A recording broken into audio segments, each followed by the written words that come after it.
Hola, hola, ¿qué tal mis queridos hermanos? Bienvenidos sean todos a este canal, Evangelizando con Eliel. Bienvenidos seas hermanas, bienvenidos sean hermanitos, bienvenidos sean todos los que nos acompañan en este canal de evangelización, Evangelizando con Eliel. Infinitas gracias a nuestro Padre del Cielo, a nuestra Madre del Cielo, la Virgen María, por estar con nosotros diario, por bendecirnos todos los santos días, por estar con nosotros día a día, con nuestras familias, por bendecir nuestro hogar, por bendecir nuestros proyectos, porque están siempre ahí escuchando nuestras súplicas. Mis queridos hermanos, dándole la bienvenida a todos otra vez a este nuevo video que les traemos hoy, muy importante, un video muy importante. ¿Para qué? Para fortalecer nuestra fe, para que ustedes observen de que necesitamos fortalecer nuestra fe, para que ustedes observen que necesitamos la enseñanza, necesitamos que nos prediquen las Sagradas Escrituras y observar las mentiras que traen los hermanos protestantes para engañar, las mentiras que ellos traen para confundir, para engañar, para hacernos llevar a la muerte, para hacernos caer en el pecado, para hacernos caer en la muerte. Entonces, mis queridos hermanos, hoy quiero compartir con todos ustedes este video. Un pastor, un hermano protestante que dice que no necesitamos una iglesia. No necesitamos una iglesia para nosotros poder ser de Dios. Que necesitamos nada más irnos a la Sagrada Escritura, pero que no necesitamos congregarnos en ninguna iglesia. Y entonces, ¿dónde le vas a rendir culto a Dios? Pero vamos a ver, mis queridos hermanos, este video importante para que todos ustedes despejen esas dudas que tienen, ya que no tenemos que ir a la Santa Misa, a la iglesia, a congregarnos como familia, como grupo. Vamos a verlo, mis queridos hermanos, pero vamos a ver qué es lo que dice y qué incita a este hermano protestante a que nosotros tenemos que hacer, si tenemos que congregarnos o no. Vamos a ver. ¿Existe la iglesia verdadera hoy en día? Alguien dejó este comentario después de uno de nuestros videos. Dijo, hoy no existe la iglesia verdadera, solo la escritura sagrada. ¿Es cierto lo que dijo en el comentario? ¿No existe la iglesia verdadera hoy en día? Depende. Depende de lo que usted tiene en mente al hablar de iglesia. Y le explico. El problema principal es que para casi todo el mundo, cuando piensan en iglesia, tienen en mente algo como una tradición religiosa, o más bien en una red de congregaciones, una alianza de congregaciones que sigue cierta línea. Y para ellos, la Iglesia de Cristo se compone de todas las congregaciones que siguen cierta línea, la línea correcta. Si así pensamos, al hablar de la Iglesia de Cristo, es cierto, no existe una organización verdadera. No existe una organización verdadera. No existe alguna alianza de congregaciones, alguna red de congregaciones que sea la verdadera en contraste con otras redes, otras alianzas que están equivocadas. No, pensar así es pensar en forma sectaria. Pensar así es pensar en forma sectaria. No existe la iglesia verdadera. Es lo que afirma este hermanito. No existe ninguna iglesia verdadera. Pero lo que él no sabe es que la iglesia católica es la verdadera iglesia de Cristo. La iglesia católica es la que más se rige a lo que está escrito en las Sagradas Escrituras.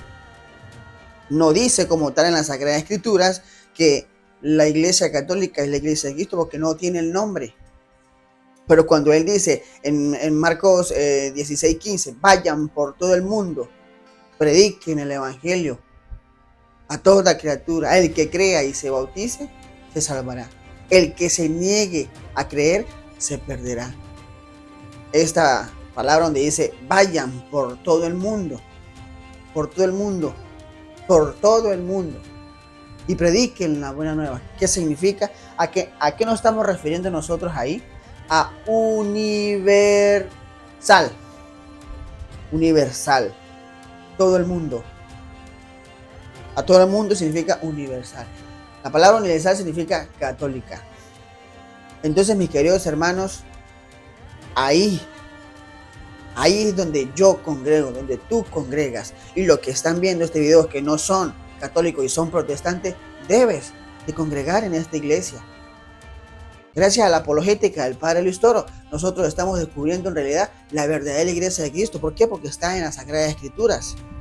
Se está descubriendo la mentira de los hermanos protestantes, donde siempre ellos están calumniando, difamando, poniendo mal al Papa, poniendo mal a la Virgen. Entonces se le está tumbando esa mentira, y por eso los protestantes están bravos con el Padre Luis Toro y conmigo, que estoy aquí con ustedes mostrando las verdades. Ya algunos me escriben grosería, hablan feo, hablan mal. ¿Por qué? Porque el diablo está molesto y hay una razón. Le estamos quitando las ovejas. Se le está tumbando la mentira, se le está tumbando las herejías que ellos dicen, se le está descubriendo el jueguito que ellos tienen en cuanto a lo que es el diezmo. Hermanos, por favor, vamos a despertar. Esta gente lo que quiere es llenarse sus propios estómagos, y está escrito en las Sagradas Escrituras. ¿Qué es lo que quieren ellos? Vivir bien, estar cómodos, tener carros, tener propiedades, vivir como un rey sin trabajar, nada más con predicar mentiras. Agarra 1, 2, 3, 4, 5, no importa cuántos textos bíblicos utiliza para engañar, para mentir. Y de una vez señala a la Iglesia Católica. ¿Por qué no señala a los testigos de Jehová si es mormón? ¿Por qué no señala si es mormón o si es pentecostal? ¿Por qué ellos entre ellos no se tiran? ¿Por qué no?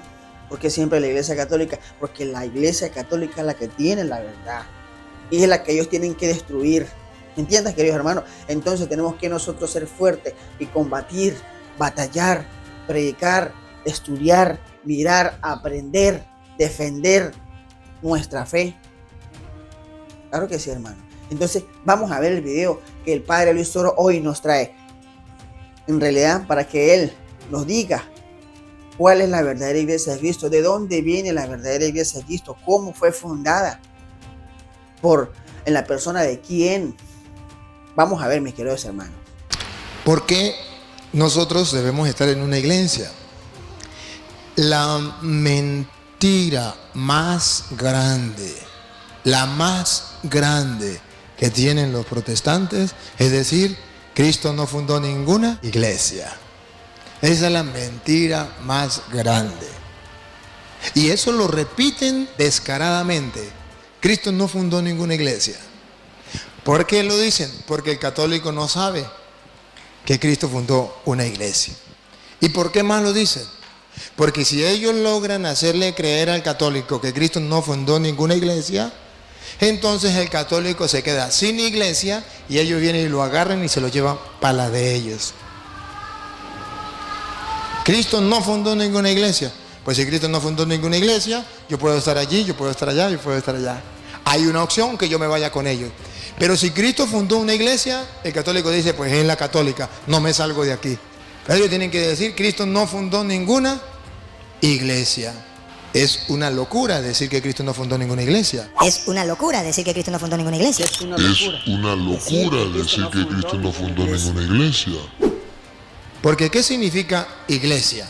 Iglesia significa una congregación, un grupo de personas que Cristo llamó, eligió para enviarlos a una misión, a predicar su evangelio. Pero ellos dicen, no, Cristo no eligió ninguna iglesia. En segundo lugar dicen, ninguna iglesia salva. Pues, y por tanto, si ninguna iglesia salva, ninguna iglesia es importante. Si ninguna iglesia es importante, ayúdame a pensar, Si ninguna iglesia es importante y si la iglesia nos salva, ¿por qué los protestantes están empeñados que los católicos nos vayamos para su iglesia? Si Cristo no dejó ninguna iglesia, ¿por qué no nos deja tranquilos dentro de la iglesia católica? Estamos tranquilos, la iglesia no salva a nadie, Dios no fundó ninguna iglesia, todas las iglesias son iguales. Si eso es verdad, entonces el protestante debe llegar a una casa y decir, ¿usted es católico? Sí, siga ahí como católico, porque todas las iglesias son iguales. La católica también es igual, siga ahí. Esa es una de las mentiras más grandes que utilizan los protestantes. Porque cuando un protestante llega a su casa y lo quiere conquistar a usted, dice, todas las iglesias son iguales, la iglesia no salva a nadie. Pero mañana, cuando ya lo conquistó, le dice, la iglesia católica es la gran prostituta, la gran Babilonia. ¿Ve que no todas las iglesias son iguales? Observe cuando Cristo toma la decisión de fundar una iglesia, que significa una congregación. En San Marcos, capítulo 3, versículo 13, hay la decisión firme de Jesucristo de fundar una iglesia, 3:13. pero todavía no dice la palabra, voy a fundar una iglesia, sino el contenido. ¿Qué es una iglesia? Iglesia es una congregación, una congregación. Pues Cristo va a ser una congregación, va a fundar su iglesia. Ponga cuidado. Jesús subió al monte y llamó a los que él quiso. Miren. Aquí está. Vamos a quitarle la máscara a los protestantes que dicen, todos somos la iglesia. Si todos somos la iglesia, ¿por qué dice la Biblia aquí, llamó a los que él quiso? No sé si ustedes observan, pero pongan la lupa. Llamó a los que él quiso significa eligió. Llamó a los que él quiso significa usted no. Primer detalle, llamó de entre tanta gente a los que él quiso. Hay un querer, una voluntad de Jesucristo, que haya un grupo de personas que pertenezcan a su iglesia para ir conquistando más gente. Ponga cuidado, dale. Y se reunieron con él. Y se reunieron con él. Así instituyó a los 12. ¿Cuántos? 12. ¿Por qué 12? Tanta gente que existía, ¿por qué 12? Llamó a los que él quiso, instituyó 12. Eso se llama iglesia, congregación, un grupo de 12 personas. La iglesia comenzó con un grupo de 12 personas. Ahí comenzó la iglesia. Antes no existían. Y ahora, ¿por qué 12? Porque el 12 tiene un significado, un simbolismo. 12 eran las tribus de Israel. El antiguo pueblo de Israel. 12, las tribus. Eran 12 hombres, los 12 hijos de Jacob, de Israel. Formaron el pueblo antiguo de Dios. Observa, en el Antiguo Testamento existían los paganos y existían los judíos. El pueblo de Dios, ¿quién era? Los judíos, que para ser pueblo de Dios tenían que circuncidarse y así entraban a formar parte del pueblo de Dios. Solamente un grupito, el pueblo judío. Pero ya en el Nuevo Testamento Jesucristo reúne 12, instituye 12, no existían. Él los fundó, los que él quiso. ¿Para qué? Pongan cuidado. A los que llamó también apóstoles. Aquí, en esa iglesia, en ese grupo, en esa congregación, los llamó apóstoles. Y apóstol significa enviado. Entonces los llamó con algo característico. Los llamó para él poderlos enviar de parte de él, para que fueran sus ministros, para que fueran sus representantes, enviados, apóstoles. Siga. Para que estuvieran con él y para enviarlos a predicar. No es que cualquier persona agarra la Biblia y comienza a predicar lo que le venga en gana y que el Espíritu Santo le ilumine. Así no es. Cuando la iglesia de Jesucristo comenzó, Él eligió a 12, los preparó y después los envió a predicar. ¿A predicar qué? Lo que a ellos les venga en gana. Miremos cuando los envió, Mateo capítulo 28, versículo 19. Cuando los envió a predicar. Aquí cuando los nombró.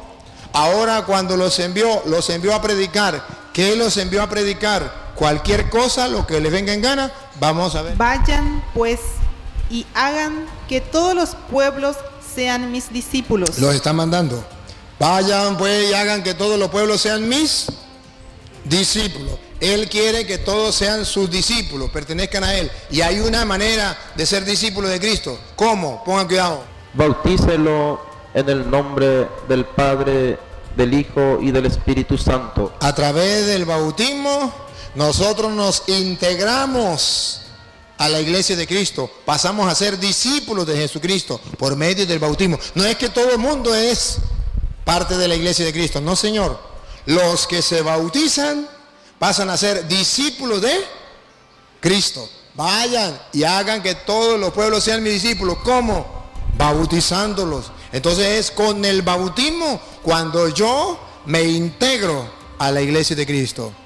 ¿Quiénes pertenecen a la iglesia de Cristo? ¿Quiénes son discípulos de Cristo? Aquellos que han sido bautizados. Y luego dice, bautícenlos. ¿Y qué más? Y enséñenle a cumplir todo lo que yo les he encomendado a ustedes. Y enséñenles a cumplir no lo que a usted le venga en gana. Observe que aquí Jesús no dice que usted tiene que enseñar lo que a usted le dé la gana. No. Dice, enséñenle todo lo que yo les he enseñado a ustedes. De modo que Jesucristo fundó una iglesia donde tiene los apóstoles y los manda a ser discípulos, bautizando a la gente y enseñándole lo que Jesús ha mandado. Para eso es la iglesia. Ajá, porque los protestantes dicen, Cristo no tiene ninguna iglesia, Cristo no fundó una iglesia, la iglesia no es importante. Para ellos poder enseñar lo que les dé la gana. Y que nadie les diga nada. Porque los que custodian la enseñanza de Jesucristo están pendientes que la gente no enseñe cualquier cosa, son los apóstoles de Jesucristo. Porque Él los mandó y les dijo, vayan, hagan que todos los pueblos sean mis discípulos, bautícenles y enséñenles a cumplir todo lo que yo les he enseñado a ustedes. Hay una tarea, hay una iglesia, un grupo, una congregación que Jesucristo llamó a los que Él quiso. ¿Para qué? Para que estuvieran con Él y enviarlos a predicar. ¿A predicar qué? Lo que Él ha enseñado. De modo que usted enseña otra cosa que no es la que Cristo enseñó, usted no pertenece a la iglesia de Jesucristo. Porque la iglesia de Jesucristo tiene un mandato claro. Van a enseñar lo que yo les he enseñado a ustedes. Dos cosas entonces para ser miembro de la iglesia de Cristo. Uno, ser bautizado. Y dos, enseñar lo que Cristo ha mandado. Vamos a observar la enseñanza. ¿Qué enseñan? Si no enseñan lo que Cristo ha mandado, entonces no pertenecen a la iglesia de Cristo, porque la iglesia de Cristo recibió una orden clara. Enseñen lo que yo les he enseñado a ustedes. Miren cómo dice San Pablo en 1 Corintios capítulo 12, versículo 12. San Pablo viene a decir que usted y yo vamos a pertenecer al cuerpo de Cristo, que es la iglesia, por medio del bautismo. Entonces no es que cualquier persona ya es de la iglesia de Jesucristo. Dicen los hermanos, entonces todos somos la iglesia de Jesucristo. No importa si enseñamos otra cosa o no enseñamos otra cosa, no importa que seamos bautizados o no seamos bautizados, no. ¿Cómo dice 1 Corintios 12, 12? Las partes del cuerpo son muchas, pero el cuerpo es uno. Por muchas que sean las partes, todas forman un solo cuerpo. Todas forman un solo cuerpo, no se le olvide, siga. Así también Cristo hemos sido bautizados en el único Espíritu. ¿Para qué hemos sido bautizados en el único Espíritu? Pongan cuidado, ¿para qué? Para que formáramos un solo cuerpo. ¿Para qué hemos sido bautizados? Para formar un solo cuerpo. ¿El de quién? El de Cristo. Ahora, ¿cómo llama San Pablo a ese cuerpo? ¿Cómo lo llama? ¿Qué nombre le da? Porque todos ustedes, a pesar de que somos muchos, somos distintos, somos varios, formamos un solo cuerpo cuando nos bautizamos. Pero, ojo, nos bautizamos y formamos un solo cuerpo. ¿Y cómo se llama ese cuerpo? Vamos a verlo. Colosenses capítulo 1, versículo 18. ¿Cómo se llama ese cuerpo? Pilas. No se le olvide que al bautizarnos, todos, a pesar de que somos distintos, formamos un solo cuerpo, el de Cristo. ¿Y cómo llama San Pablo a ese cuerpo? Vamos a ver. Y Él es la cabeza del cuerpo. Él es la cabeza de él. ¿Se acuerda que todos ustedes y yo, para qué nos bautizamos?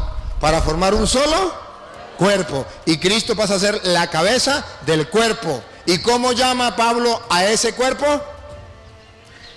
Es decir, de la iglesia. ¿Cómo llama al cuerpo? ¿Cómo comenzamos a formar parte del cuerpo de Cristo, que es la iglesia?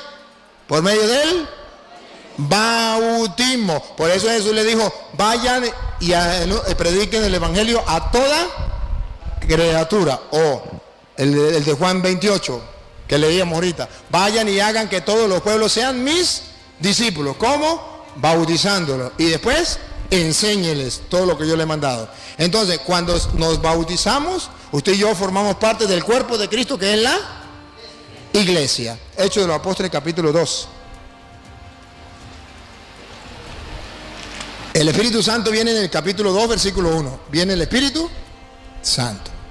En el versículo 14, Pedro se lanza un discurso. A ver cómo dice. Entonces Pedro, con los 11 a su lado, se puso de pie, alzó la voz y se dirigió a ellos diciendo. Se dirigió a ellos diciendo, les dio un discurso. Ese discurso hizo que la gente se convirtiera. Sigan el versículo ahora 37. Versículo 37. Para no leerlo todo, usted lo puede leer todo en la casa. Pero aquí vamos a ver. Pedro se lanza un discurso. Cuando Pedro termina el discurso, ¿qué pasa?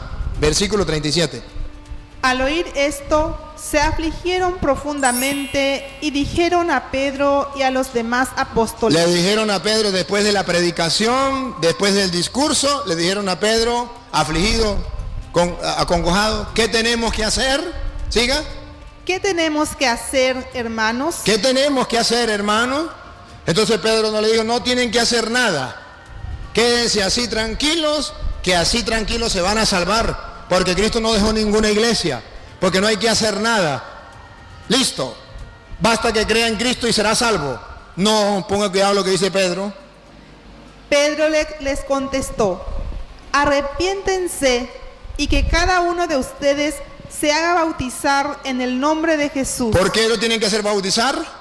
Porque Jesús había dicho, vayan y hagan que todos los pueblos sean mis discípulos. ¿Cómo? Bautizándolos. ¿Qué tenemos que hacer? ¿Qué le dijo Pedro? Bautizarse. ¿Por qué bautizarse? ¿Se acuerda lo que decía Pablo? En 1 Corintios 12:12. Todos hemos sido bautizados para formar un solo cuerpo. ¿El cuerpo de quién? De Cristo. ¿Y cómo se llama ese cuerpo de Cristo? La iglesia. Entonces, cuando le preguntan a Pedro, la gente que no conoce, Pedro se lanza el discurso, la gente se convierte y le dice, ¿y ahora qué tenemos que hacer?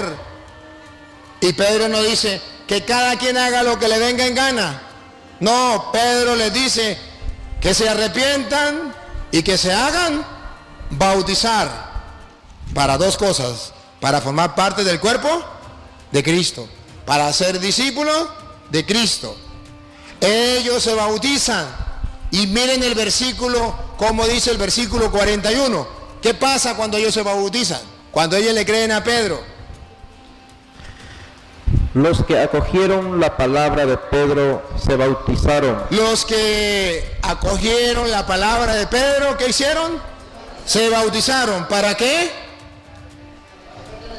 Para pertenecer a la iglesia, al cuerpo de Jesucristo, para ser discípulos de Jesucristo. Se bautizaron. Y escuche lo que viene. Y aquel día se unieron a ellos unas 3,000 personas. ¿Se da cuenta cómo se va acrecentando el número de la iglesia? ¿Cómo se va uniendo la gente a la iglesia y la iglesia va creciendo? Aquel día se le agregaron unas 3,000 personas. ¿Cómo se agrega? Porque recuerde que comenzaron 12. ¿Y cómo se fue agregando más y más y más? Por medio del bautismo. Cristo funda la iglesia con ese grupito, pero le pone a Pedro la autoridad. Le dice a Pedro que él es la piedra base de esa iglesia cuando funda la iglesia, Mateo 16:18. Pero a esos apóstoles nombró uno jefe, que es Papa, que usted y yo le llamamos Papa, que es Pedro. Escuche, Mateo 16:18. Y ahora yo te digo, tú eres Pedro, Y ahora yo te digo, tú eres Pedro, o sea, piedra, piedra. y sobre esta piedra edificaré mi iglesia. Entonces Jesucristo sí tiene una iglesia. Ya le quitamos entonces la mentira, la máscara a los mentirosos. Cristo no fundó ninguna iglesia. Si Jesucristo no fundó ninguna iglesia, ¿por qué Mateo dice, tú eres Pedro y sobre esta piedra edificaré mi iglesia? Mi iglesia significa me pertenece, sentido de pertenencia. Cristo tiene una iglesia. ¿Cómo sabemos que es una? Porque nos dice mis, si no habla en singular, mi. Tú eres Pedro, que significa piedra, y sobre esta piedra edificaré mi iglesia, que más claro significa la iglesia mía de yo, que pertenece. Cristo fundó su iglesia. El que diga que Cristo no fundó una iglesia es un protestante, porque la Biblia dice, tú eres Pedro y sobre esta piedra edificaré mi iglesia. Ahí está claro que sí, Cristo fundó una iglesia. Bien, mis queridos hermanos, hemos culminado con esta enseñanza. Algo corta, es algo corta. Se pudo resumir lo más importante. Todavía falta tema. Ahí es donde hay tela para cortar, pero no podemos extender mucho el video. Mis queridos hermanos, mire, esto es, la palabra de Dios es como la miel a mi paladar, más dulce que la miel a mi paladar. Esto sí es para uno disgustar. La palabra de Dios es para uno reflexionar. La palabra de Dios es para uno meditar y decirse uno mismo, oye, buscar la manera de evangelizar para que las personas que no saben esto lo sepan y se unan, así como se unieron las que fueron más de 3,000 personas que se unieron y empezaron con 12. La iglesia empezó con 12 personas. Con 12 personas. ¿Y cómo se acrecentó el número de los creyentes? ¿Por medio de qué? Por medio del bautizo. Los que están bautizados forman parte de la iglesia de Cristo. ¿Qué tenemos que hacer, mis queridos hermanos? Educar a nuestros hijos, no dejarlos sin el bautizo. Error. Bautice a sus niños, protestantes, hermanos que me siguen. Bauticen a sus niños. Ya está bueno de esta mentira, de esta farsa que ustedes le tienen a los niños, que no los protegen con nada. No los protegen con nada, con una simple oración. Una oración que no se sabe a quién va dirigida. ¿Por qué? Porque no cumplen los mandamientos de la ley de Dios. Bien, mis queridos hermanos, hemos culminado con este video. Espero y les haya servido de mucho. En realidad lo hago con amor, lo hago con mucho cariño. ¿Para qué? Para que ustedes, mis queridos hermanos, abran los ojos y vean la realidad de la vida, vean cómo sigan mintiendo estos hermanos evangélicos. Es Satanás que les dirige y les hace de que nosotros no creamos en Dios, de que no creamos que hay una iglesia, de que hay que congregarnos en una iglesia. Eso lo hace Satanás. Entonces, qué tristeza, mis queridos hermanos, qué tristeza, porque en realidad, pues, no sé qué pasará en el día en que tengamos que partir de este mundo sin bautizo, sin confesión, sin comunión, sin iglesias, sin la madre de nuestro Dios. Entonces, qué tristeza. Bien, mis queridos hermanos, esto es para que tengan mucho consentimiento y analicen y piensen de lo que estamos nosotros predicando con la palabra de Dios. Chao, chao, mis queridos hermanos, nos vemos en una próxima. No se te olvide, suscríbete a este canal, Evangelizando con Eliel.